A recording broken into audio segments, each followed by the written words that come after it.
আজকে শেয়ার করব ঝাল ঝাল মজাদার একটা ভর্তার রেসিপি। যারা ভর্তা লাভার তাদের জন্য আজকে আমার এই মজাদার তিল দিয়ে মরিচের সহজ ভর্তার রেসিপি।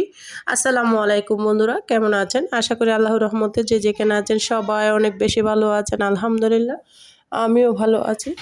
আজকে শেয়ার করব মরিচের একটা সহজ ভর্তার রেসিপি।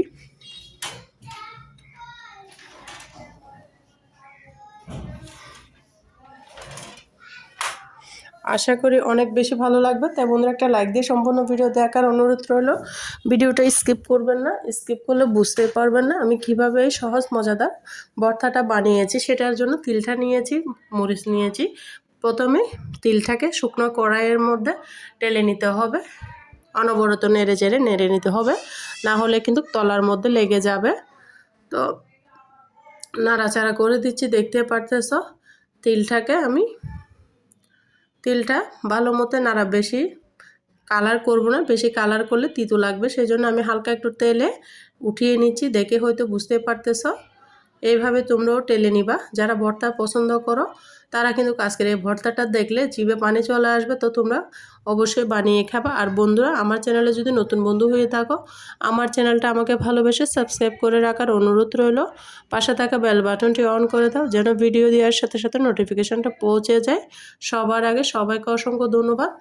এই পর্যায়ে আমি আবারও সাদা তেল দিয়ে দিলাম, দিয়ে মরিচগুলা ভেজে নিব। এমনভাবে ভাজতে হবে যেন ভিতরে সহ সিদ্ধ হয়ে যায়, সেইভাবে ভেজে নিতে হবে।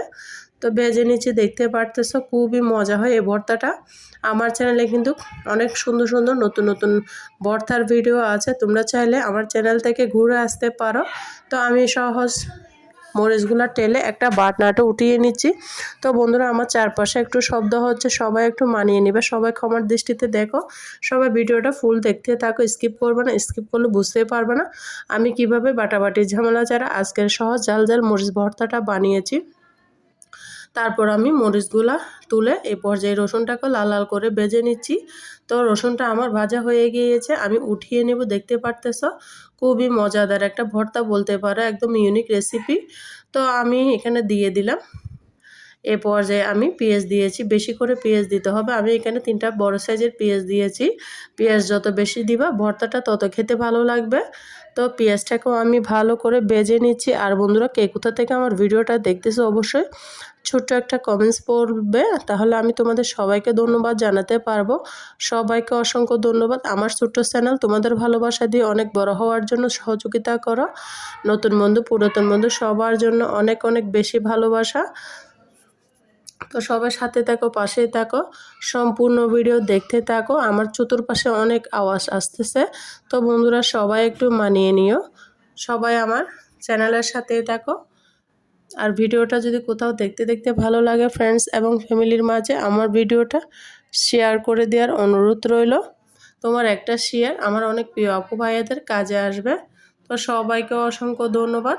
প্রথমে আমি একটা বাটনা নিয়ে নিয়েছি, বাটনার মধ্যে সমস্ত তিলগুলা ঢেলে দিচ্ছি। ঢেলে দিয়ে দেখতে পারতেছ, তিলগুলা ঢেলে দিয়ে ভালো মতো নাড়াচাড়া করে দিব। আমি বাটনা দিয়ে বেটে নিচ্ছি। প্রথমে কিন্তু তিলটাকে শুকনো অবস্থায় বেটে নিতে হবে।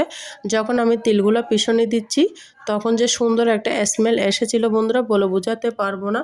তো তারপর আমি মরিচগুলাকে সুন্দর করে ভালো করে মিহি করে বেটে নেব বাটনার সাহায্যে। আর বন্ধুরা, আমার এখানে একটা জিনিস স্কিপ হয়ে গিয়েছে, সেটা হচ্ছে লবণ। লবণটা দিয়েছি ভুলবশত, হয়তো ক্যামেরাটা অন করতে মনে ছিল না। তো সবাই আমাকে ক্ষমার দৃষ্টিতে দেখো, আর তার জন্য আমি দুঃখিত। তোমরা মনে করো অবশ্যই লবণটা দিবা। আর কি দিলে ভর্তা অনেক বেশি মজা হবে, ঝাল হবে না, সেটা দেখার জন্য শেষ পর্যন্ত আমার ভিডিওটা দেখতে থাকো। ভিডিওটা না দেখলে বুঝতেই পারবে না আমি কি দিলে।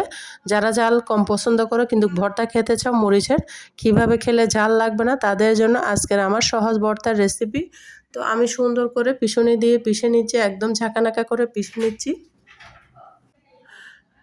ভালো মতো ডলে নিচ্ছি। তোমরা চাইলে হাত দিয়েও ডলে নিতে পারো, তবে আমার কাছে ভর্তা দিয়ে বাটনা দিয়ে ভর্তা খেতে বেশি ভালো লাগে, তাই আমি বাটনা দিয়ে বানিয়ে নিচ্ছি। দেখতে পারতেছে একদম জাকানাকা করে ডলে নিচ্ছি, ভালো করে মিহি করে একদম মিশ করে নেব। পেঁয়াজ রসুন শুকনো মরিচ সবগুলো একদম মিহি করে পিষে নিব।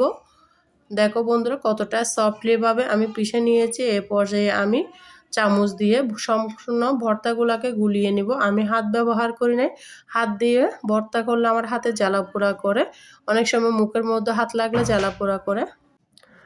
তার জন্য বন্ধুরা আমি একটা চামচ দিয়ে ভর্তাগুলোকে চারপাশ থেকে সরিয়ে নিচ্ছি, দেখতে পারতেছো। এই পর্যায়ে আমি এখানে অ্যাড করে দিব সরিষার তেল। সরিষার তেলটা দিলে এই ভর্তার স্বাদ কিন্তু বেড়ে যাবে আরও দ্বিগুণ।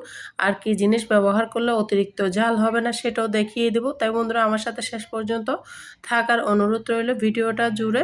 এখানে আমি অ্যাড করে দিব এক ফালি লেবু। লেবুটা দিলে ভর্তাতে ঝাল হবে না, একদম ঝালের পরিমাণটা কমে যাবে।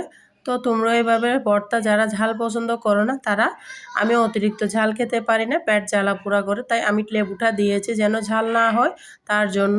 তোমরা এভাবে দিয়ে ভর্তাটা খেয়ে নিতে পারো, ভীষণ ভীষণ মজা হয়। তো কেমন হয়েছে আমার ভর্তাটা তোমাদেরকে পরিবেশন করে দেখিয়ে দিচ্ছি। আর তোমরা সবাই আমাকে ক্ষমার দৃষ্টিতে দেখো, আমার কথার মাঝে ভিডিওর মাঝে ভুল ত্রুটি হলে। সবাই ভালো থাকো, সুস্থ থাকো। আবারও যে কোনো রেসিপি ভিডিও নিয়ে তোমাদের সামনে হাজির হব। ততক্ষণ পর্যন্ত সবাই সবার খেয়াল রাখো, পরিবারের খেয়াল রাখো। আমার জন্য, আমার পরিবারের জন্য দোয়া করো। আল্লাহ হাফেজ। আসসালামু আলাইকুম ওয়া রাহমাতুল্লাহি ওয়া বারাকাতুহু।